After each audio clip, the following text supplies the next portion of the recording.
Uniformity test ये tablet के लिए क्यूसी टेस्ट है। और टैबलेट के लिए ये क्यूसी टेस्ट हम लोग क्यों करते हैं? कंटेंट यूनिफॉर्मिटी टेस्ट ये चेक करने के लिए कि हर एक टैबलेट में जो एक्टिव फार्मास्यूटिकल इंग्रेडिएंट है वो क्या है, सेम है। अगर एक टैबलेट जो है वो अगर वो एक टैबलेट में 0.25 मिलीग्राम का डिजॉक्सन है तो दूसरे में भी 0.25 मिलीग्राम का ही डिजॉक्सन पाया जाता है। तो कंटेंट यूनिफॉर्मिटी का मतलब क्या है? Degree of consistency in the amount of drug substance in each tablet के हर एक टैबलेट में जो हमारी जो ड्रग की जो अमाउंट है वो क्या है, वो सेम है। और ये इंश्योर करने के लिए कि डोजेज यूनिट्स की कंसिस्टेंसी और फिर हर एक बैच की और बैच में भी हर एक टैबलेट की कंसिस्टेंसी चेक करना कि हर एक में जो ड्रग की अमाउंट है वो क्या है, ड्रग सब्सटेंस सब में क्या है, सेम है। अच्छा, फिर इस टेस्ट को परफॉर्म करने का तरीका क्या है, प्रोसीजर क्या है? प्रोसीजर हमारे पास ये है कि हम लोग 10 टैबलेट्स लेंगे, फिर उसकी ऐसे करेंगे ईच टैबलेट की ऐसे करेंगे बाय HPLC। उसके बाद हम लोग क्या करेंगे, उसके लिए स्टैंडर्ड डेविएशन फाइंड करेंगे। प्रॉपर स्टैंडर्ड डेविएशन के बाद उसके लिए एक्सेप्टेंस वैल्यू फाइंड करेंगे। एक्सेप्टेंस वैल्यू ये हमारे पास m जो है वो रेफरेंस वैल्यू है, x जो है वो एवरेज वेट है, और ये k एक्सेप्टेबिलिटी कांस्टेंट और s जो है वो स्टैंडर्ड डेविएशन है। तो ये हमारे पास यहाँ पे बताया गया है कि n क्या है, n सैंपल साइज है, और k एक्सेप्टेबिलिटी कांस्टेंट है। k की वैल्यू क्या है? जब सैंपल साइज 10 होगा तो k की वैल्यू 2.4 होगी। जब सैंपल साइज 30 होगा, जब हम लोग 30 टैबलेट्स लेंगे तब हमारे पास k की वैल्यू 2 होगी। और फिर ये हमारे पास L1, जब हम लोग स्टार्ट में 10 टैबलेट्स लेंगे तब हमारे पास L1 जो है ये एक्सेप्टेंस वैल्यू क्या होगी। फिर अगर हम लोग 20 टैबलेट्स मज़ीद लेंगे तो तब हमारे पास L2 की वैल्यू क्या होगी। तो इस पूरे मैकेनिज्म इस पूरे टेस्ट को हम समझते हैं एक एग्जाम्पल से। एक एग्जाम्पल ये है कि हमारे पास जो है वो 10 टैबलेट्स है और उसके ऊपर ये क्लेम किया हुआ है कि हमारे पास हर टैबलेट में 500 मिलीग्राम उसमें 500 मिलीग्राम का क्या है, कंटेंट है, एक्टिव इंग्रेडिएंट है।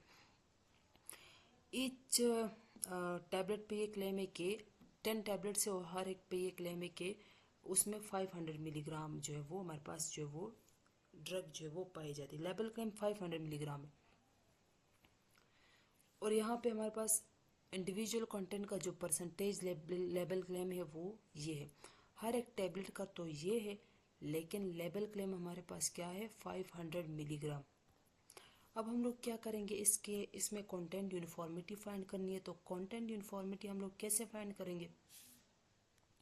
तो कंटेंट यूनिफॉर्मिटी का फाइंड करने का तरीका ये है कि सबसे पहले इसके लिए एवरेज वेट फाइंड करना है। इन सब को हम लोग प्लस करेंगे और टोटल नंबर, ये टोटल हमारे पास 10 है तो 10 पे डिवाइड किया तो हमारे पास जो है ये एवरेज वैल्यू आ गई। अब फाइंड करेंगे स्टैंडर्ड डेविएशन। स्टैंडर्ड डेविएशन हम लोग कैसे फाइंड करेंगे? ये इसके स्टैंडर्ड डेविएशन का ये फार्मूला है जो हमें याद करना है। और ये क्या है, ये हर एक हर एक टैबलेट का जो है ये वेट है। लाइक अगर मैं इस टैबलेट के लिए करूँगी तो यहाँ पे ये जो XI है ये इस टैबलेट का है, और ये X बार जो है ये एवरेज वैल्यू शो कर रहा है।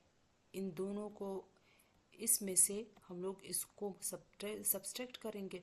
इसी तरह हर एक टैबलेट को इस एवरेज में सब्सट्रैक्ट करके फिर क्या करेंगे, इनका होल स्क्वायर लेंगे। होल स्क्वायर लेने के बाद इन सब वैल्यूज़ को क्या करेंगे, सम करेंगे। सम करने के बाद इसको डिवाइड करेंगे। n क्या है, सैंपल नंबर, जो कि हमारे पास कितने हैं सैंपल यूनिट्स, कितने हैं, 10 है। 10 टैबलेट से तो 10 माइनस 1 जो कि 9 के बराबर होगा।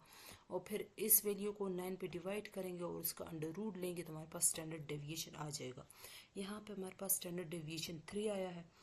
अब हम लोगों ने क्या फाइंड करना है, m फाइंड करना है। m रेफरेंस वैल्यू है। m हमारे पास क्या होगा, m हमारे पास क्या होगा, m जो है वो पीछे हम लोगों ने पढ़ा था कि m जो है वो अगर स्टैंडर्ड ये जो x की वैल्यू,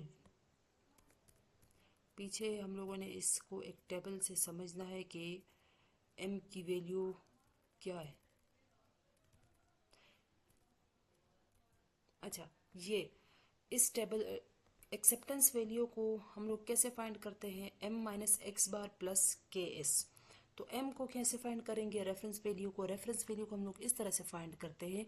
अगर हमारे पास जो एवरेज वैल्यू है वो 101 से कम और 98.5 से ज़्यादा आ जाए, इन दोनों वैल्यूज़ के दरमियान आ जाए, तो हमारे पास जो m है वो एवरेज वैल्यू के बराबर होगी।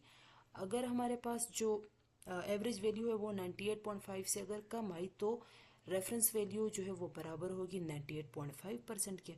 अगर एवरेज वैल्यू 101 से ज़्यादा आ रही है तो रेफरेंस वैल्यू 101 के बराबर होगी। तो ये हम लोगों ने क्या करना है, वहाँ पे पुट करना है। तो अब यहाँ पे जो x है वो 99.5% आया है, जो कि इस रेंज के अंदर है। तो इस वजह से m जो है वो भी क्या होगा, 99.5% के बराबर ही होगा। तो हम लोग 99.5% को नियरली इक्वल टू 100 रख लेते हैं। अब क्या करना है, एक्सेप्टेंस वैल्यू फाइंड करनी है। तो एक्सेप्टेंस वैल्यू जो है वो बराबर है m माइनस एक्स बार प्लस के एस।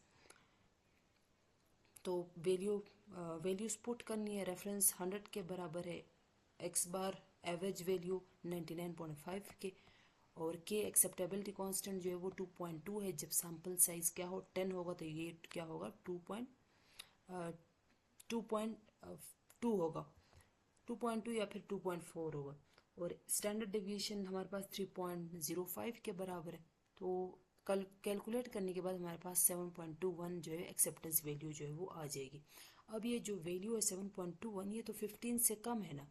तो जब हमारे पास वैल्यू L1 जो है, जब बेच फर्स्ट 10 टैबलेट के लिए जब टेस्ट करते हैं तो उसे L1 बोलते हैं। जब हमारे पास L1 जो है 15 से कम आ जाए या 15 के बराबर आ जाए तो टेस्ट क्या होगा, पास होगा। लेकिन अगर ये वैल्यू 15 से ज़्यादा आई होती तो हम लोग फर्दर टेस्टिंग करते, L2 की तरफ जाते, फर्दर 20 टैबलेट्स लेके उसके ऊपर क्या करते, टेस्ट करते, और फिर देखते कि L2 की वैल्यू जो है वो कितनी आती है। तो L2 की वैल्यू भी क्या होती, 15% या 15% से जो है वो कम आती, तभी जो है हमारा टेस्ट जो है वो पास